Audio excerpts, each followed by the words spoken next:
ಎಲ್ಲರಿಗೂ ನಮಸ್ಕಾರ.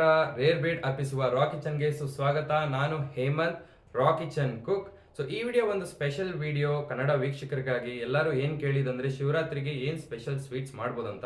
ಶಿವರಾತ್ರಿಗೆ ಉಪವಾಸ ಇರ್ತೀರಿ, ಹೌದು, ಆದ್ರೆ ನಾವು ದೇವರಿಗೆ ಏನಾನ ಸ್ವೀಟ್ಸ್ ಅರ್ಪಿಸ್ಬೇಕಲ್ಲ. ಸೊ ಸ್ಪೆಷಲ್ ಆಗಿ ಸಿಂಪಲ್ ಆಗಿ ರವೆ ಉಂಡೆ ಹೇಗೆ ಮಾಡೋದು ಹೇಳ್ಕೊಡ್ತೀರಿ. ನೀವು ಫಾಸ್ಟ್ ಬ್ರೇಕ್ ಮಾಡಿದ್ಮೇಲೆ ಕೂಡ ತಿನ್ಬೋದು. 3 days ನಿಯರ್ಲಿ ನೀವು ಇದನ್ನ ಸ್ಟೋರ್ ಮಾಡಿ ಇಡ್ಬೋದು. ಸೊ ಸ್ಪೆಷಲ್ ಆಗಿ ಸ್ವೀಟ್ ಆಗಿ ಹೇಗೆ ರವೆ ಉಂಡೆ ಮಾಡೋದು ಹೇಳ್ಕೊಡ್ತೀನಿ, ಬನ್ನಿ.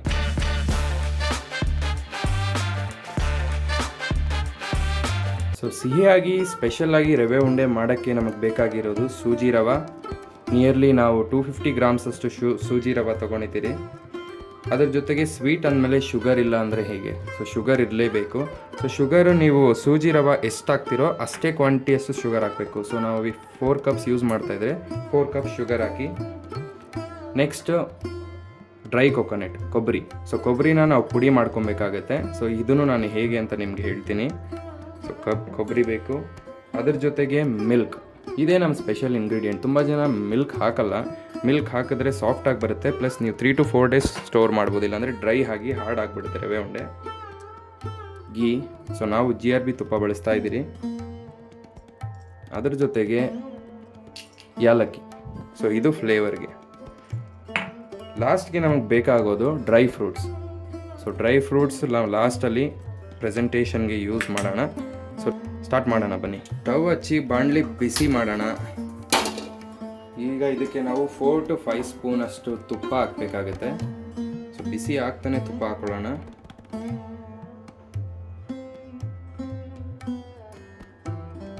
ನೀವು ಅಳತೆಗೆ ಸ್ಪೂನ್ ಬಳಸ್ಬೋದು. ತುಪ್ಪ ಬಿಸಿ ಆದ ನಂತರ ನೀವು ಏನು ಮಾಡಬೇಕಂದ್ರೆ ಡ್ರೈ ಫ್ರೂಟ್ಸ್ನ ಹಾಕಿ ಫ್ರೈ ಮಾಡ್ಕೊಳ್ಳಿ. ಸೊ ಡ್ರೈ ಫ್ರೂಟ್ಸ್ ನಮ್ಮ ಹತ್ರ ಇದೆ. ಲೋ ಫ್ಲೇಮಲ್ಲಿ ಫ್ರೈ ಮಾಡಿಕೊಂಡ್ರೆ ಲೈಟ್ ಬ್ರೌನಿಷ್ ಕಲರ್ ಚೆನ್ನಾಗಿ ಬರುತ್ತೆ. ನೀವು ತುಂಬ ಬಿಸಿಯಾಗಿ ಫ್ಲೇಮ್ ಜೋರಾಗಿಟ್ರಿ ಅಂದರೆ ಫ್ರೈ ಆಗಲ್ಲ, ಸೀದೋಗಿ ರೋಸ್ಟ್ ಆಗಿಬಿಡುತ್ತೆ ಫುಲ್ಲು.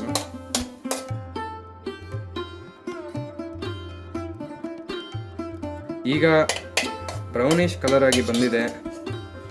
ಇದನ್ನ ಒಂದು ಪ್ಲೇಟ್ಗೆ ತಗೊಳ್ಳೋಣ, ಹಾಕೊಳ್ಳೋಣ. ನೀಟಾಗಿ ಕೆಲಸ ಮಾಡಿಲ್ಲ ಅಂದರೆ ಇದೆಲ್ಲ ಈ ಥರ ಆಗುತ್ತೆ.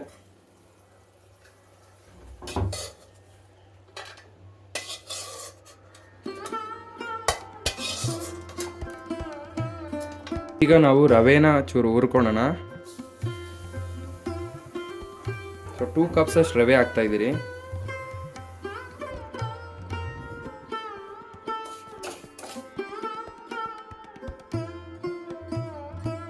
ಇದು ಲೈಟ್ ಬ್ರೌನ್ ಆಗೋವರೆಗೂ ನಾವು ಫ್ರೈ ಮಾಡ್ಕೋಬೇಕಾಗತ್ತೆ.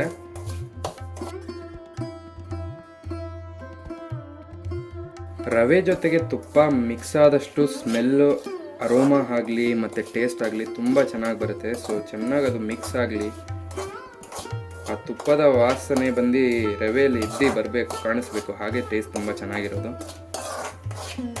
ಈಗ ಗೋಲ್ಡನ್ ಬ್ರೌನ್ ಆಗಿದೆ. ಸೊ ರವೆನ ನೀವು ಕರೆಕ್ಟಿಗೆ ಫ್ರೈ ಮಾಡಿಲ್ಲ ಅಂದರೂ ಟೇಸ್ಟ್ ಡಿಫ್ರೆನ್ಸ್ ಬರುತ್ತೆ. ಸೊ ಎಲ್ಲ ರವೆ ನೀಟಿಗೆ ಫ್ರೈ ಆಗೋಂಗೆ ಫ್ರೈ ಮಾಡ್ಕೊಳ್ಳಿ.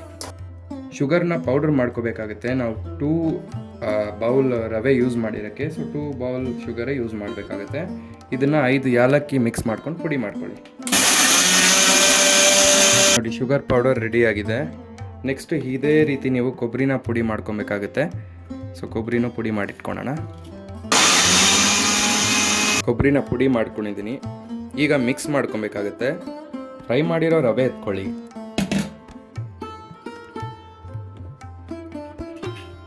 ಅದಕ್ಕೆ ಪುಡಿಯಾಗಿರೋ ಶುಗರ್ನ ಹಾಕಿ ಮಿಕ್ಸ್ ಮಾಡಬೇಕು ನೀವು.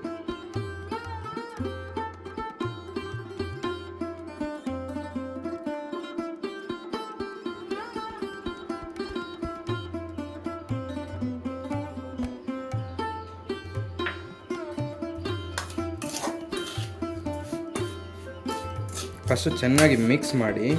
ನಿಮಗೆ ರವಾ ಇಡ್ಲಿ, ರವಾ ದೋಸೆ ಮತ್ತು ರವೆ ಉಂಡೆ ಇದೆಲ್ಲದ್ರ ಬಗ್ಗೆನೂ ಗೊತ್ತು.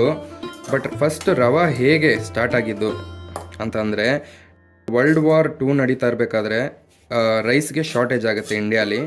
ಸೊ ಈಗ ರೈಸ್ ಶಾರ್ಟೇಜ್ ಆಗಿ ನಾವು ಮೋಸ್ಟ್ಲಿ ಕನ್ಸ್ಯೂಮ್ ಮಾಡೋ ಫುಡ್ಡೇ ರೈಸು. ಸೊ ಈಗ ಏನು ಮಾಡಬೇಕು ಅಂತ ಇದ್ದಾಗ ಈ ಮಾವಳ್ಳಿ ಟಿಫನ್ ರೂಮ್ಸ್, ಈಗ MTR ಅಂತ ಏನು ಪ್ರಸಿದ್ಧಗೊಂಡಿದೆ, ಅವ್ರೇನು ಮಾಡ್ತಾರೆ, ಈ ರವಾನ ಇನ್ವೆಂಟ್ ಮಾಡ್ತಾರೆ. ಸೊ ಇದೇನಿಲ್ಲ, ವೀಟ್ ಯೂಸ್ ಮಾಡಿನೇ ಮಾಡೋದು ರವಾನ. ಇದನ್ನ ಫಾಸ್ಟ್ ಫುಡ್ಗೆ ಬಳಸೋಕ್ಕೆ ಸ್ಟಾರ್ಟ್ ಮಾಡ್ತಾರೆ. ಸೊ ದೋಸೆ ಥರ ಆಗಲಿ, ಇಡ್ಲಿ ಥರ ಆಗಲಿ, ಆಮೇಲೆ ಸ್ವೀಟ್ಸ್ಗೂ ಬರೋದು, ಸ್ವೀಟ್ಸ್ಗೂ ಯೂಸ್ ಮಾಡೋಕ್ಕೆ ಸ್ಟಾರ್ಟ್ ಮಾಡಿಬಿಟ್ರು. ಸೊ ಹಾಗೆಯೇ ರವೆ ಉಂಡೆನೂ ಉಟ್ಕೊಂತು.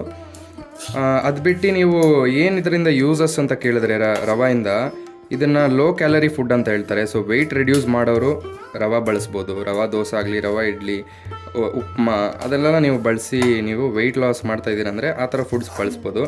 ಆಮೇಲೆ ಇದು ಬಂದು ತುಂಬ ವೈಟಮಿನ್ಸ್ ಇದೆ. ಆಮೇಲೆ ನೀವು ಕಮ್ಮಿ ತಿಂದ್ರೂ ಹೊಟ್ಟೆಲಿ ಇನ್ನೂ ಫುಲ್ಲಾಗಿರುತ್ತೆ, ಬೇಗ ನಿಮಗೆ ಹೊಟ್ಟೆ ಹಸು ಆಗಲ್ಲ. ಸೊ ಡಯಟ್ ಮಾಡೋರು, 2 ಟೈಮ್ ತಿನ್ನೋರು, 1 ಡೇಗೆ ಅವರು ರವಾನ ಬಳಸ್ಬೋದು ಅಂತ ನಾನು ಹೇಳ್ತೀನಿ. ಸೊ ಇದೇ ನಮ್ಮ ಇಂಡಿಯಾದ ರವಾ ಸ್ಟೋರಿ. ಈಗ ಮಿಲ್ಕ್ ಹಾಕ್ತಾ ಮಿಕ್ಸ್ ಮಾಡ್ತಾ ಹೋಗೋಣ.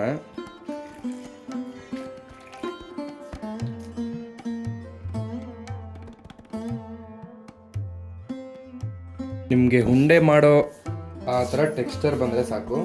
ತುಂಬ ಹಾಲು ಹಾಕಕ್ಕೆ ಹೋಗ್ಬೇಡಿ, ತುಂಬ ಸಾಫ್ಟ್ ಆದಷ್ಟು ನಾವು ಶೇಪ್ ಮಾಡೋಕ್ಕಾಗಲ್ಲ. ನೀವು ಕಲಿಸ್ತಾ ಹಾಲು ಹಾಕ್ಕೊಳ್ಳಿ,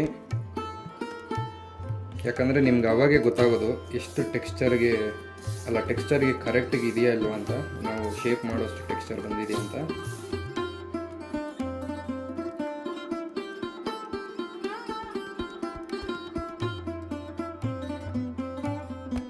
ಈಗ ನಮಗೆ ಉಂಡೆ ಮಾಡುವಂಥ ಒಂದು ಟೆಕ್ಸ್ಚರ್ ಬಂದಿದೆ. ಸೊ ಉಂಡೆ ಮಾಡ್ತಾ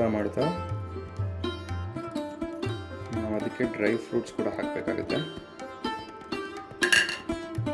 ಸೊ ಒಂದು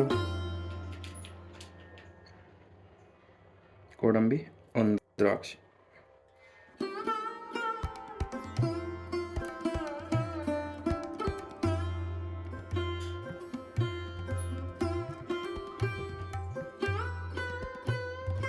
ಈ ಥರ ಬರುತ್ತೆ. ಸೊ ಫೈನಲ್ ಟಚ್ ಅಪ್ ನೋಡಿ ಎಷ್ಟು ಚೆನ್ನಾಗಿ ಬಂದಿದೆ ಅಂತ.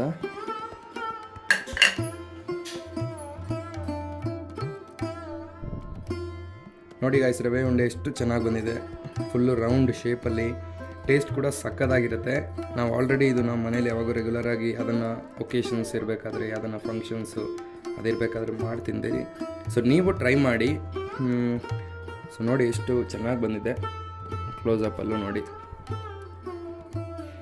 ಸೊ ನೀವು ಏನಾರ ಫೆಸ್ಟಿವಲ್ಸ್ ಬಂದಾಗ ಮಾಡಿ, ಟ್ರೈ ಮಾಡಿ, ಕಮೆಂಟ್ ಮಾಡಿ. ನಿಮ್ಮ ಫೇವ್ರೆಟ್ ಸ್ವೀಟ್ ಯಾವುದಂತ ನಮಗೆ ತಿಳಿಸಿ ಕಮೆಂಟಲ್ಲಿ.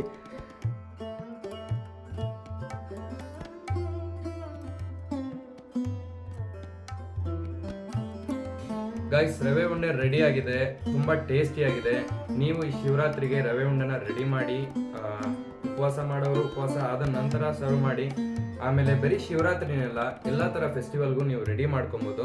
ಹಾಗೆ ನಮ್ಮ ವಿಡಿಯೋಗೆ ರಿಯಾಕ್ಟ್ ಮಾಡ್ತಿರೋದಕ್ಕೆ ತುಂಬ ಧನ್ಯವಾದಗಳು. ನಾವು ಇನ್ನಷ್ಟು ಹೊಸ ರೆಸಿಪೀಸ್ ಒಂದಿಗೆ ಬರ್ತೀರಿ. ಅದುವರೆಗೂ ಕಾಯ್ತಾರಿ. Have a great day. Bye bye. Thank you.